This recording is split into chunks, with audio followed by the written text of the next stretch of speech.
For the past decade or so, LeBron James has been widely acknowledged as the best player in the NBA, granted a topic this popular could never be agreed upon. There have been points where you could make a legitimate argument that he wasn't truly the king of the league. I think doubts started to creep into people's heads in 2014, when Kevin Durant had an unconscious stretch of scoring numbers and obnoxiously difficult game-saving buckets. Then there was the 2015-2016 regular season when Stephen Curry lost his mind from behind the arc, and it felt like he rarely attempted a shot inside 30 feet. On February 27, 2016, in overtime, Curry hit his 12th three-pointer of the game against OKC from 37 feet out, accompanied by one of the best commentator calls in sports from Mike Breen, "Bang! Bang!" At that point, I honestly believed that Steph had eclipsed LeBron for good. But by now, we know better than to fall for regular season heroics, right?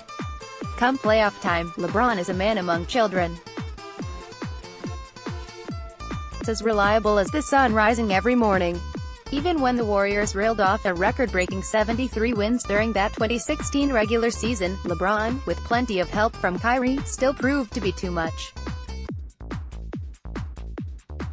Unfortunately for LeBron, no man has ever outlasted Father Time, although Vince Carter is making an applaudable effort.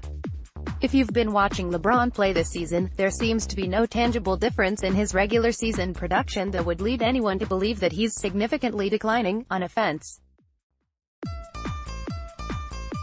He's posting 27 points with 8 assists per game on 51% shooting.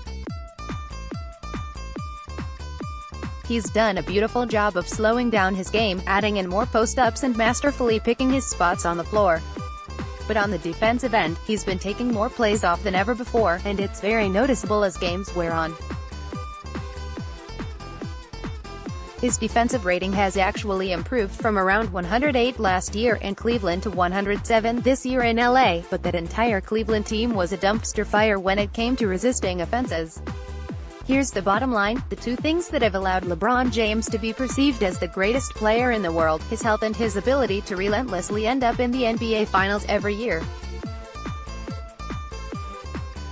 He missed 18 games due to injury this season, and it's put the Lakers at serious risk of missing the playoffs.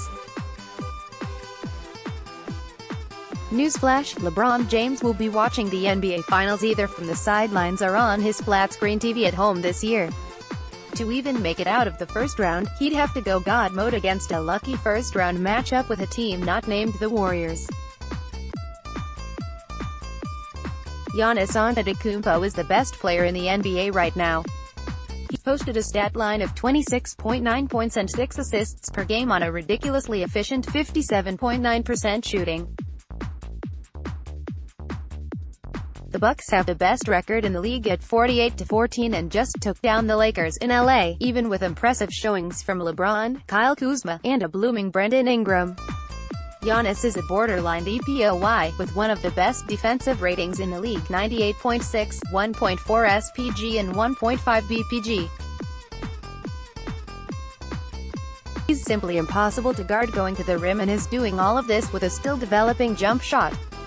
Mike Budenholzer's 4-out-1 and drive-and-spray offense has yielded unbelievable results for Giannis, and the Bucks are looking like a favorite, along with Toronto, to make it out of the Eastern Conference. Maybe you're sitting there wondering where KD is in this conversation, but to that I'd say put him on the Bucks, and they're not any better because of it. There's no way to say for sure whether or not this will translate to playoff success, but for now, Giannis has earned the title of best player in the NBA.